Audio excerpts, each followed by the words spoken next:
Hai, Assalamualaikum warahmatullahi wabarakatuh.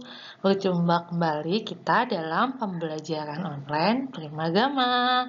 Primagama siap, Primagama smart, Primagama terdepan dalam prestasi. Kita perkenalan dulu ya.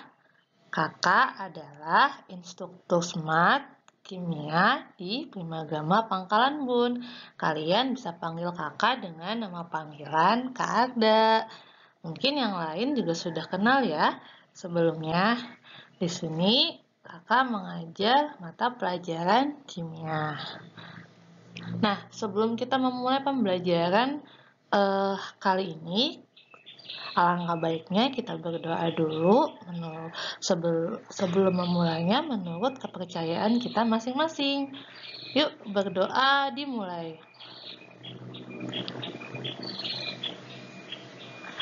Berdoa selesai.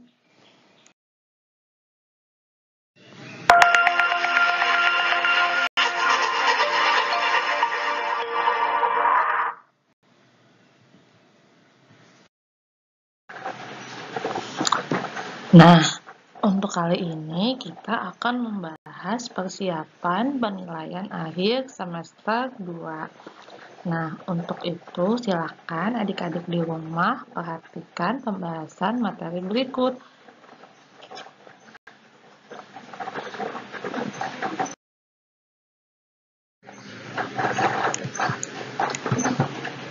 Soal yang pertama, besarnya pH dari 250 ml larutan amonium sulfat 0,8 m dengan Kb-nya NH3 1 kali 10 ml adalah. Nah, di situ ada 5 option. Jadi kamu di sini tugasnya untuk menghitung pH dari garam ya. Nah, supaya kita bisa menghitung, kita harus menganalisis dulu dia garam apa. Nah, sebelum itu kita tulis dulu diketahuinya. Dari soal kita bisa ketahui bahwa konsentrasi dari amonium sulfat adalah 0,8 m. Kemudian Kb-nya si amonium adalah 1 kali 10 ml. Dan volume dari larutan amonium sulfatnya adalah 250 ml atau 0,25 liter. Dan yang ditanyakan adalah pH-nya. Oke, kita jawab. Nah, untuk amonium sulfat di sini kebetulan dia adalah garam yang terhidrolisis parsial. Kenapa parsial? Karena salah satu komponen penyusunnya adalah basa lemah dan salah satunya adalah asam kuat. Jadi dia termasuk garam yang terhidrolisis parsial dan termasuk dalam garam asam karena yang kuat adalah asamnya. Nah, untuk itu karena dia ini adalah garam asam, maka nanti yang dipakai adalah kationnya. Jadi kita harus cari dulu konsentrasi kation dari amonium sulfat. Kita uraikan dulu garamnya. Jadi amonium sulfat itu akan terurai menjadi 2 ion amonium dan 1 ion sulfat. Di mana konsentrasi amonium sulfatnya adalah 0,8 m. Nah, sehingga karena si amonium tadi koefisiennya 2 kali dari amonium sulfat, maka konsentrasinya jadi 2 kalinya juga, jadi 0,16 m. Sementara untuk konsentrasi si sulfatnya tetap sama karena sama-sama koefisiennya 1, yaitu 0,8 m. Setelah kita tahu konsentrasi kationnya 0,16 m, kita masukkanlah ke dalam rumus garam. Karena ini tadi adalah garam asam, berarti kita menggunakan H+. H+ sama dengan akar KW per KB dikali konsentrasi kation dari garamnya. Karena yang lemah si kationnya yaitu amonium. Kita masukkan nilainya, KW ketetapan air itu adalah 1 kali 10 min 14. Dan yang lemahnya tadi Kb-nya 1 kali 10 min 5. Dan konsentrasi kationnya kena 0,16, jadi 16 kali 10 pangkat min 2. Atau kalau kalian mau pakai 1,6 kali 10 pangkat min 1 juga boleh. Kita hitung dulu, maka dapatnya nanti adalah 16 kali 10 min 11. Jadi kenapa di sini pakai 16 kali 10 min 2 agar nanti lebih enak untuk mengakalkan. Jadi setelah diakalkan, hasil H plusnya adalah akar 16 kan 4. Jadi 4 kali 10 pangkat 5,5. Nah, dari sini kita dapat konsentrasi asamnya, H plusnya. Baru setelah H plusnya ditemukan atau diketahui, kita cari pH-nya. Seperti biasa, rumus pH itu kan min log H plus. Nah, jadi kamu masukkan nilai H plusnya min log 4 kali 10 pangkat 5,5. Jadi, kalau kita logaritmakan, nilainya adalah 5,5 kali min log 4. Di sini, yang 5,5 kan tidak ada di optionnya. Jadi, kita pilih yang mendekati. Berarti jawabannya adalah yang 5,5 min log 4.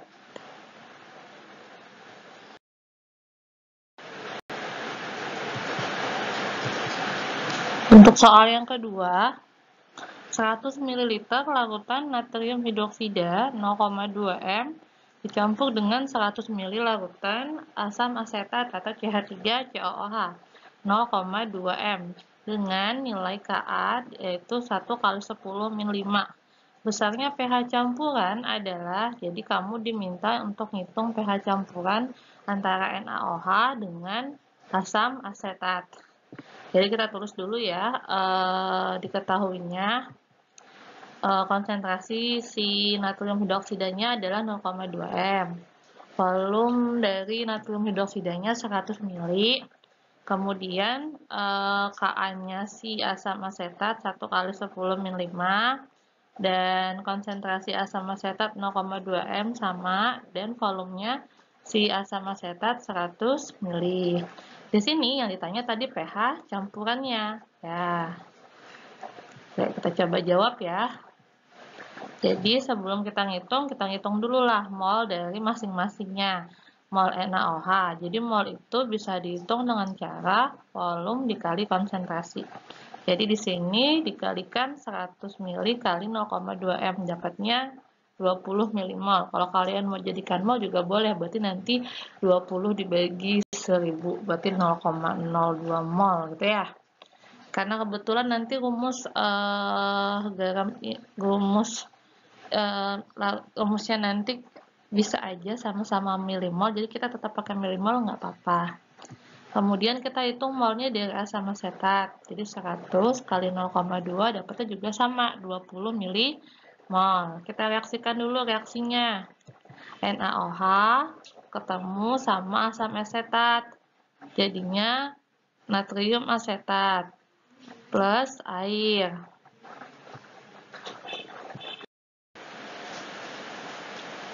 Nah, kita tulis dulu molnya. Mol awal NaOH 20 milimol. Dan mol awal asam asetat 20 milimol juga. Nah, untuk menentukan reaksi pembatasnya harus dicari yang molnya terkecil. Kebetulan NaOH dan CH3COOH sama-sama mempunyai mol terkecil, jadi reaksi pembatasnya sama. Jadi milimol bereaksinya sama-sama 20 di NaOH, 20 di asam asetat.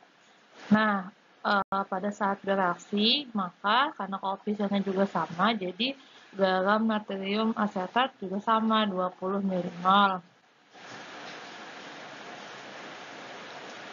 Dan airnya juga 20 milimol. Jadi dari reaksi tersebut, milimol sisanya adalah untuk NaOH habis, asam asetat juga habis, dan garam natrium asetat terbentuk 20 milimol, juga air terbentuk 20 milimol. Dari sini kita dapat mol dari garamnya, yaitu natrium asetat. Nah, kita hitung dulu konsentrasi dari garam natrium asetat, yaitu dengan membagikan mol yang terbentuk, yaitu 20 milimol dengan volume total, karena tadi yang dicampur adalah natrium hidroksida dengan asam asetat masing-masing 100, sehingga kalau dijumlahkan jadi 200. 20 dibagi 200 dapatnya 0,1 M. Pada garam ini NaCH3COO ini adalah garam basa karena yang kuat adalah basanya. Nah, dan yang lemah adalah asetatnya. Jadi yang terhidrolisis adalah asetatnya. Maka nanti yang digunakan adalah anion. Untuk itu kita harus tahu konsentrasi anionnya apa. Maka kita ionisasikan garamnya. NaCH3COO terurai menjadi ion Na+, dan ion CH3COO-. Karena konsentrasi natrium CH3COO itu adalah 0,1 M, maka Na plusnya sama dengan konsentrasi dari garamnya 0,1 M juga karena koefisiennya sama. Begitu pula dengan konsentrasi dari asetatnya karena koefisiennya sama, maka konsentrasinya juga sama 0,1 M. Dari sini kita bisa dapat konsentrasi anionnya adalah 0,1 M.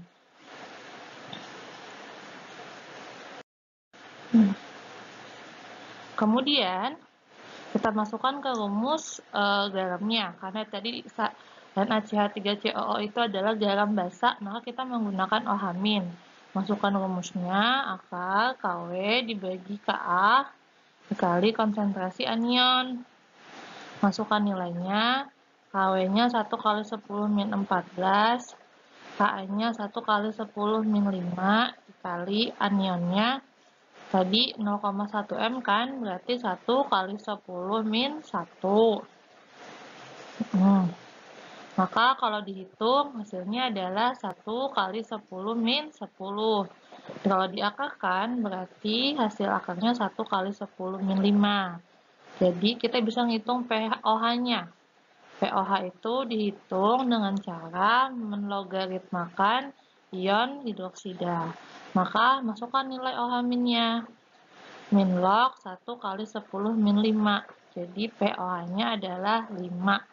Atau sama juga ada yang nulis 5 min log 1. Log 1 kan 0, jadi sama aja 5. Itu baru pOH-nya. Kan yang ditanya pH, berarti pH rumusnya adalah 14 dikurang pOH. Masukkan nilai pOH-nya, 14 dikurang 5, berarti pH-nya adalah 9. Maka jawabannya adalah yang D.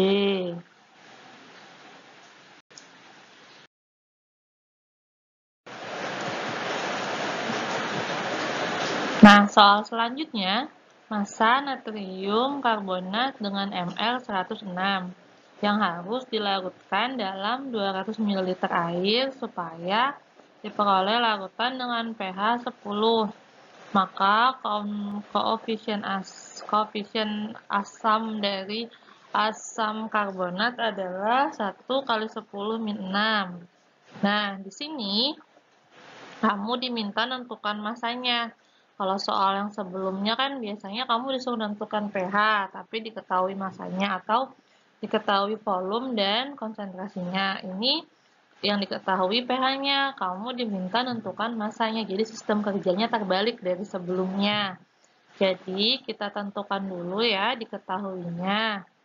Diketahui volume larutannya adalah 200 ml atau 0,1 liter.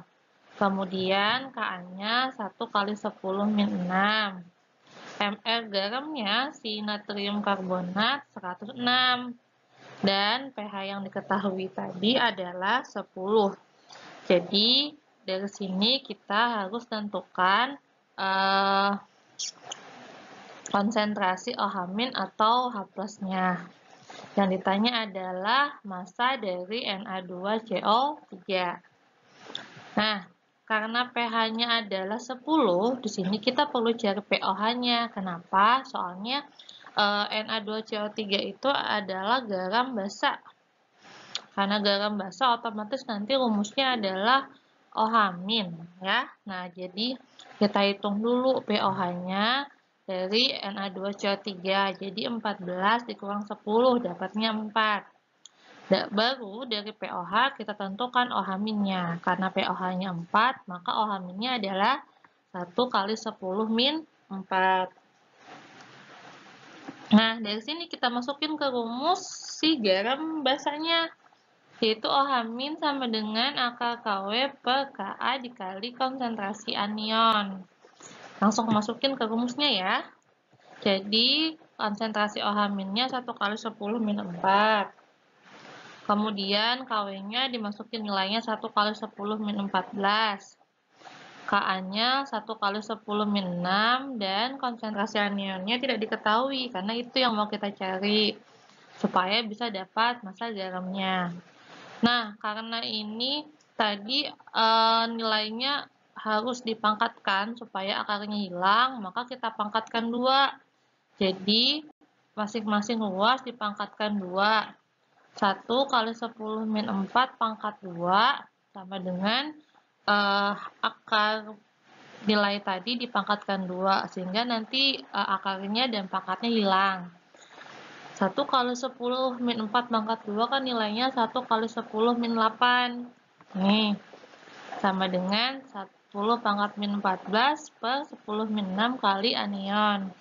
1 kali 10 min 14 ini kalau dibagi dengan 1 kali 10 min 6, hasilnya jadi 1 kali 10 min 8 juga.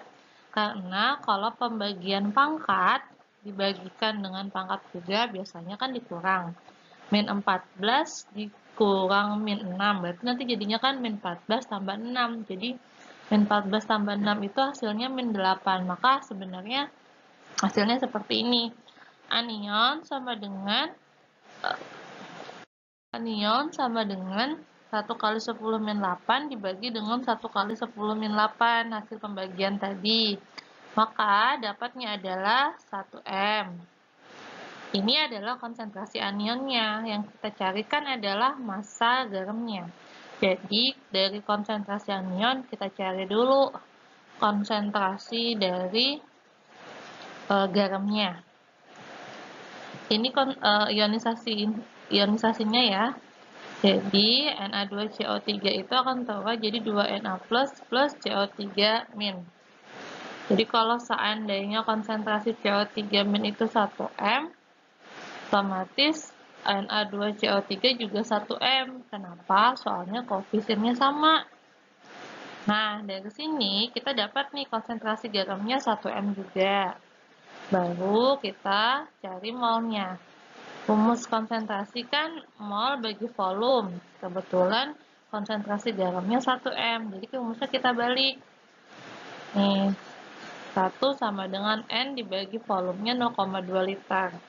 Jadi N sama dengan 1 kali 0,2. Dapatnya 0,2 mol. Terus, karena kita mau cari massa itu kan rumusnya mol dikalikan MR. Jadi, 0,2 kali 106 sama dengan 21,2 gram. Maka jawabannya adalah yang E.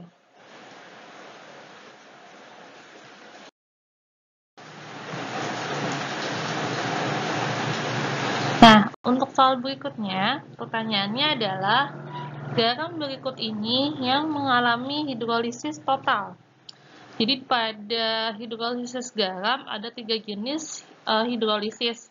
Yang pertama ada tidak terhidrolisis, yang kedua hidrolisis parsial atau sebagian, yang ketiga hidrolisis total.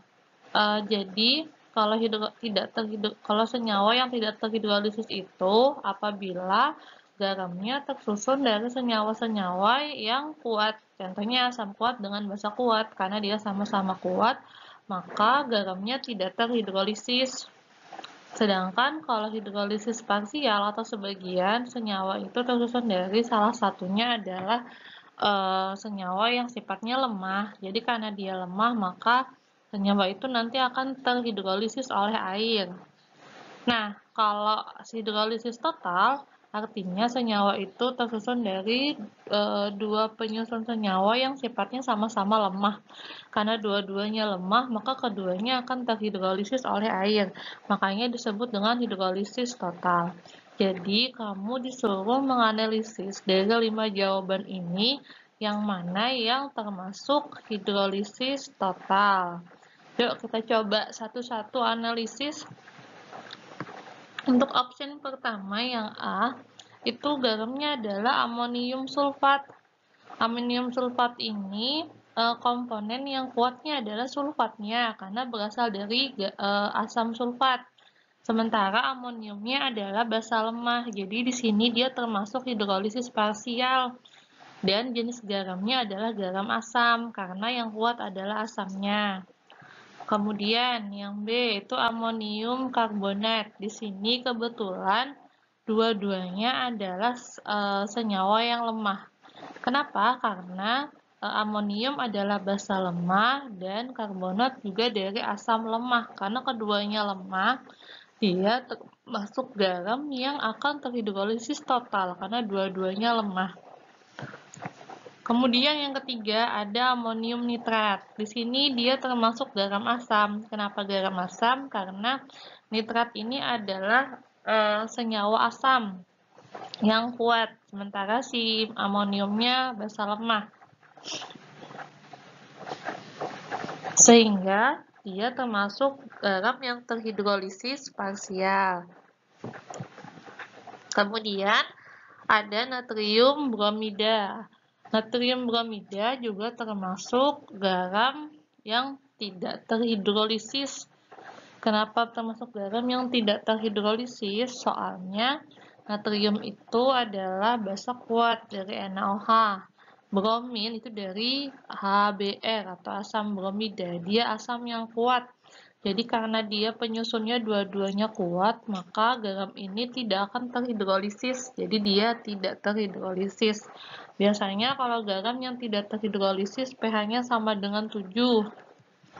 Kemudian natrium karbonat. Nah, untuk natrium karbonat, Na-nya adalah basa kuat dari NaOH, sementara karbonatnya adalah asam lemah. Jadi dia termasuk garam basa karena basanya yang kuat. Sehingga karena hanya salah satu yang lemah, dia termasuk hidrolisis parsial.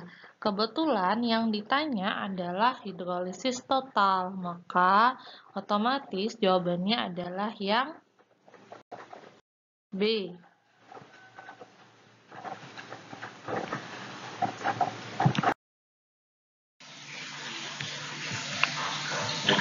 Soal selanjutnya, sebanyak 66 mg garam amonium sulfat dengan Mr 132 dilarutkan dalam air hingga volumenya 500 ml dengan Kb 2 kali 10 min 5. pH larutan tersebut adalah, jadi di soal ini sama seperti soal sebelumnya, kamu disuruh menentukan pH dengan diketahui massa garamnya. Jadi kita tulis dulu diketahuinya ya. Yang pertama kita tulis massa dari garam amonium sulfatnya, yaitu 66 mg, Mr-nya 132, kemudian volumenya 500 ml atau 0,5 liter, dan Kb-nya 2 kali 10 min 5. Dan yang ditanya adalah pH-nya. Jadi kita hitung dulu. Mol dari amonium sulfatnya. Rumus mol itu adalah massa dibagi Mr.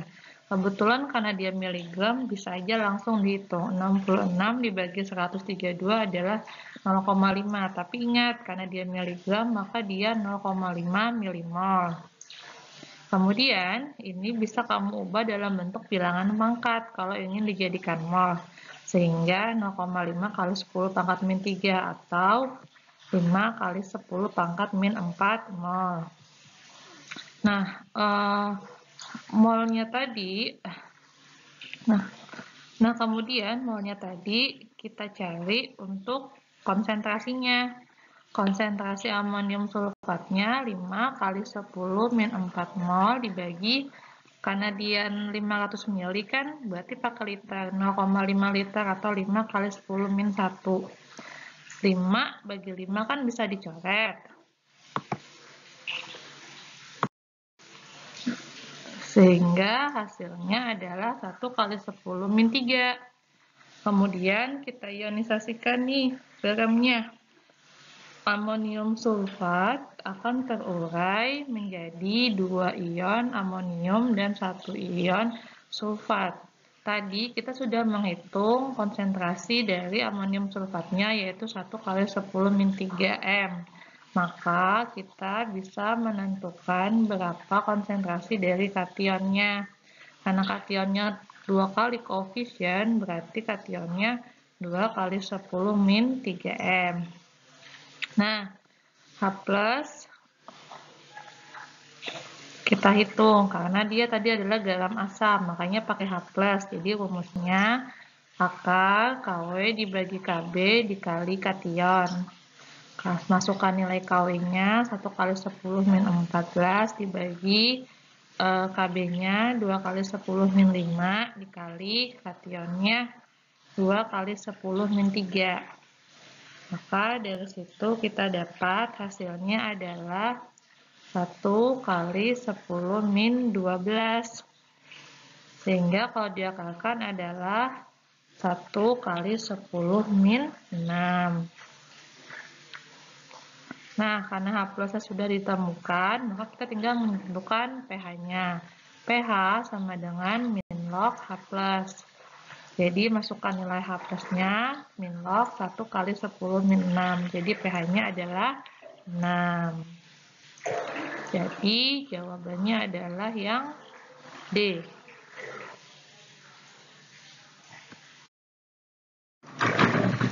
Soal selanjutnya, berikut ini campuran yang dapat membentuk larutan penyangga kecuali. Nah, di sini kamu disuruh menentukan pasangan senyawa yang merupakan larutan penyangga. Tapi yang bukan, berarti di antara 5 option itu adalah larutan penyangga dan salah satunya yang bukan penyangga itu jawabannya. Jadi kita cek dulu satu per satu. Untuk komponen larutan penyangga itu perlu kalian ketahui adalah larutan yang bisa mempertahankan nilai pH. Jadi kalau ditambah asam sedikit, dia turunnya cuma sedikit. Tapi kalau ditambah basa, maka naiknya juga cuma sedikit. Itu fungsinya larutan penyangga. Larutan penyangga biasanya dalam kehidupan sehari-hari ditemukan kayak larutan di dalam softland. Karena softland itu benda asing masuk ke dalam mata, maka dia juga harus punya larutan penyangga ketika dimasukkan ke dalam mata, tidak mengganggu cairan di mata. Itu contohnya ya, salah satu dalam kehidupan sehari-hari. Di tubuh kalian juga ada 2 larutan penyangga, yaitu penyangga fosfat sama penyangga karbonat. Penyangga di larutan sel dan di ekstrasel dan intrasel. Biasanya kalau di soal UN, biasanya lebih banyak ditanyakan penerapan larutan penyangga. Nah, komponen larutan penyangga itu ada 2 jenis. Yang pertama ada asam lemah sama basa konjugasinya, atau yang kedua basa lemah dengan asam konjugasinya. Larutan penyangga juga bisa dibuat dengan cara mereaksikan asam lemah berlebih dengan basa kuat. Jadi nanti basa kuatnya habis, asam lemahnya sisa. Jadi nanti dia akan membentuk larutan penyangga yang terdiri dari asam lemah sama basa konjugasinya. Terus yang kedua, dia bisa dibuat dengan basa lemah berlebih dengan asam kuat. Jadi asam kuatnya habis, maka akan sisa basa lemah dengan basa konjugasinya. Nah, di sini kita bisa cek satu per satu. Untuk option yang A, di situ ada amonium klorida dengan NH3. Biasanya larutan penyangga itu senyawanya mirip. Maksudnya mirip, jadi salah satunya adalah komponen basa konjugasi atau asam konjugasinya. Di sini untuk yang A itu ada basa lemah dengan amonium klorida. Jadi ini yang NH3 itu basa lemahnya, amonium klorida itu asam konjugasinya. Jadi yang A ini adalah masuk dalam larutan penyangga. Yang B, kalau kita lihat di sini ada natrium asetat dengan asam asetat. Asam asetatnya adalah asam lemah dan natrium asetatnya adalah basa konjugasinya. Jadi yang B ini juga benar. Dia larutan penyangga. Yang C, di situ ada natrium hipoklorit dan dinatrium hipoklorit. Nah, di sini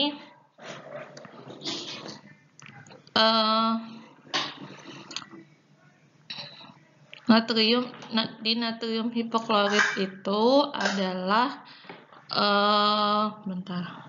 Di sini adalah garam yang bisa juga menjadi larutan penyangga karena salah satunya bersifat asam lemah dan satunya bersifat sebagai basa konjugasi. Nah, yang D, di sini ada asam formiat dengan asam fosfat. Nah, ini adalah komponen yang tidak saling berhubungan karena tidak ada hubungan antara asam dan basa konjugasi. Jadi ini bukan larutan penyangga. Terus yang E, di sini ada natrium oksalat dengan asam oksalat. Asam oksalatnya asam lemah, natrium oksalatnya adalah garamnya yang mengandung basa konjugasi. Jadi yang E juga termasuk dalam larutan penyangga. Jadi jawabannya adalah yang D. Ini yang bukan larutan penyangga. Soal selanjutnya, di dalam larutan yang volumenya 100 ml terlarut amoniak 0,1 m dan amonium klorida 0,2 m. Kalau Kb dari amoniaknya adalah 1,8 kali 10 min 5, maka pH larutan tersebut adalah, jadi kamu diminta menentukan pH dari komponen larutan penyangga, basa lemah, sama garamnya atau asam konjugasinya. Nah, di sini kita tentukan dulu diketahuinya konsentrasi dari amoniak 0,1 m. Konsentrasi dari garamnya amonium klorida 0,2 m. Kemudian Kb-nya 1,8 kali 10 min 5. Dan volume airnya 100 ml atau 0,1 liter. Di sini kalian diminta untuk menentukan pH larutan penyangga tersebut. Nah, soal ini jangan dikira kalian mereaksikan antara NH3 sama NH4Cl. Ini tidak direaksikan. Ini adalah larutan yang terdiri dari komponen larutan penyangga, di mana NH3 itu basa lemah. NH4Cl itu garam, tapi di situ ada kandungan si basa asam konjugasinya NH4+-nya. Jadi sekarang kita jawab dulu. Nah, untuk ngitung konsentrasi OH-nya, karena di situ tadi dia larutan penyangganya basa lemah dengan asam konjugasi, maka ini adalah penyangga basa. Jadi rumusnya OH- sama dengan Kb dikali mol basa lemah dibagi dengan mol asam konjugasinya. Kita masukkan nilainya.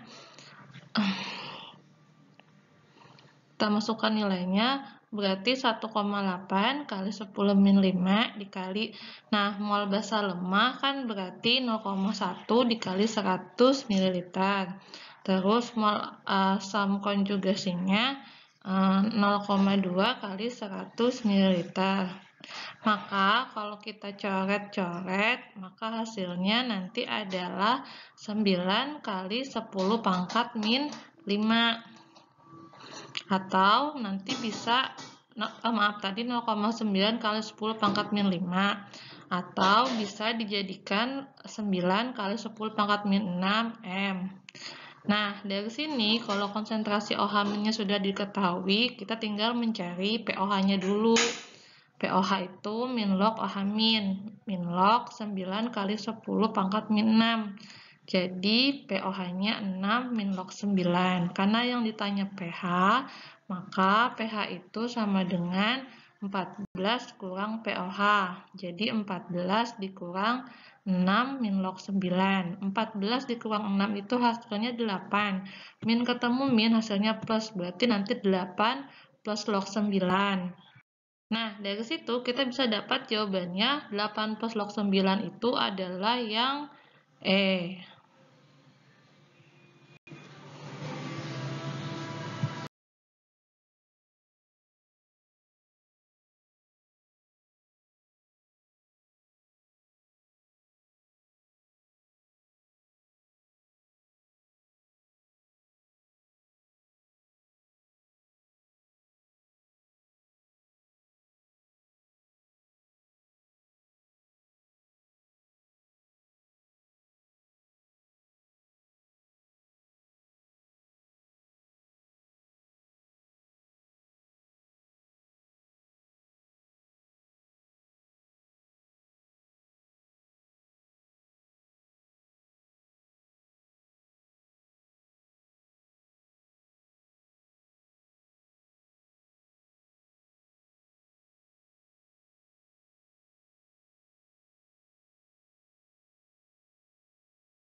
Sebanyak A gram garam NH4Cl dengan Ml 53,5 dicampur dengan 1 liter lautan.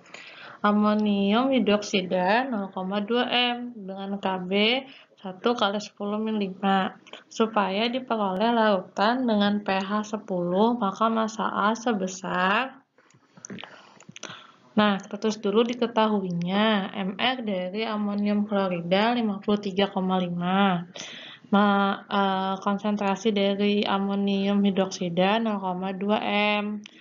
Kb-nya 1 kali 10 min 5. Volumenya 1 liter dan pH-nya 10. Di sini kalian sudah dikasih tahu pH-nya 10 dan yang pertanyaannya dibalik, yang ditanya adalah massanya. Jadi ditanya massa NH4Cl atau asam konjugasinya ya. Nah, kita cari dulu. Jadi pH-nya itu 10, karena ini adalah penyangga basa, yaitu NH4OH dengan NH4Cl, maka kita cari POH-nya. POH sama dengan 14 kurang 10, dapatnya 4. Jadi dari sini kita bisa lihat OH-nya adalah 1 kali 10 min 4.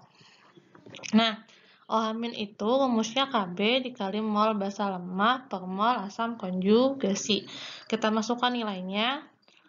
OH-nya 1 kali 10 min 4, Kb-nya 1 kali 10 min 5, dan mol basa lemahnya 1 liter dikali 0,2 m. Terus yang ditanya adalah mol asam konjugasinya, karena asam konjugasi ini bagian dari garam NH4Cl. Jadi kita hitung dulu 1 kali 10 min 4-nya dibagi 1 kali 10 min 5. Nah, ini tetap ya, yang mol basa lemah per mol asam konjugasi. Hasil pembagiannya adalah 1 kali 10 min 1, 1 kali 10 pangkat 1, sama dengan 1 kali 0,2 per mol asam konjugasi, atau 0,2 gitu ya. Nah, mol asam konjugasinya didapatkan dengan cara 0,2 dibagi 10, maka dapat mol asam konjugasinya 0,02 mol. Karena yang ditanya adalah massa garam NH4Cl, sementara ini kan masih molnya si asam konjugasi, maka kita cari dulu molnya si garamnya berapa. Jadi kan kalau kita ionisasikan gitu ya, nanti dia jadi NH4Cl itu terurai jadi NH4+ dan Cl-.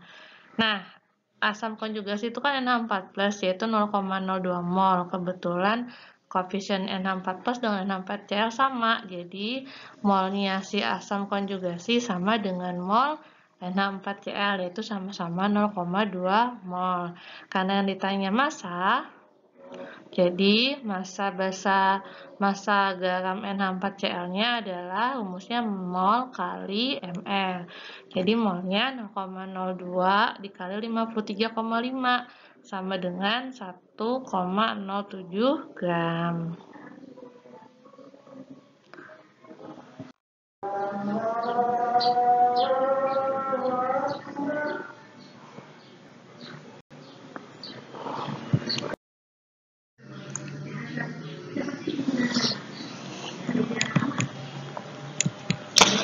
Soal terakhir, campuran larutan amonium hidroksida 0,1 m dengan larutan garam NH4Cl atau amonium klorida 0,1 m punya pH 10. Kb-nya 1 kali 10 min 5. Perbandingan volume larutan NH4OH dan larutan NH4Cl adalah, jadi kamu diminta untuk menentukan perbandingannya.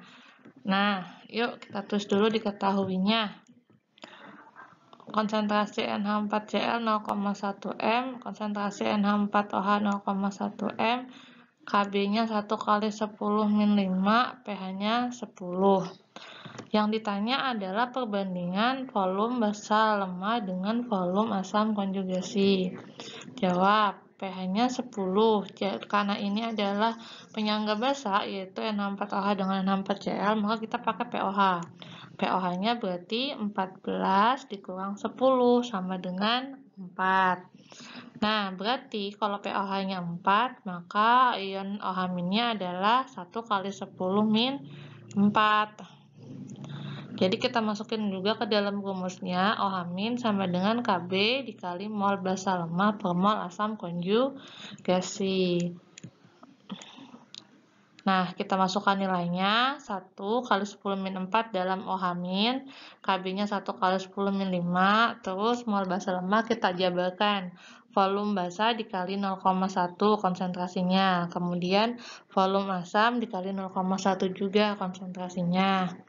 Jadi kita bagikan dulu 1 kali 10 - 4 dengan 1 kali 10 - 5. Nah, jadi seperti ini. Jadi Vb, volume basa kali 0,1, volume asam kali 0,1. Nah, kan sama-sama 0,1, jadi kan bisa dicoret tuh. Ya, di sini kan kamu bisa lihat nih, 1 kali 10 - 4 dibagi 1 kali 10 - 5 itu 10 pangkat 1. Jadi 10 pangkat 1-nya sama dengan 0,1 Vb per 0,1 Va. Jadi 0,1-nya sama-sama bisa dicoret.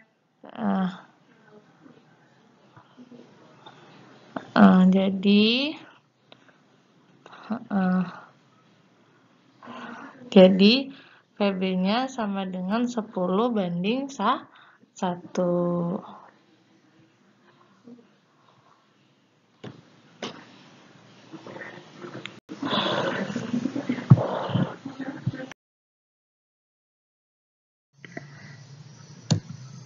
Oke, cukup sekian. Terima kasih. Semoga ilmunya bermanfaat. Kita bertemu kembali pada video selanjutnya.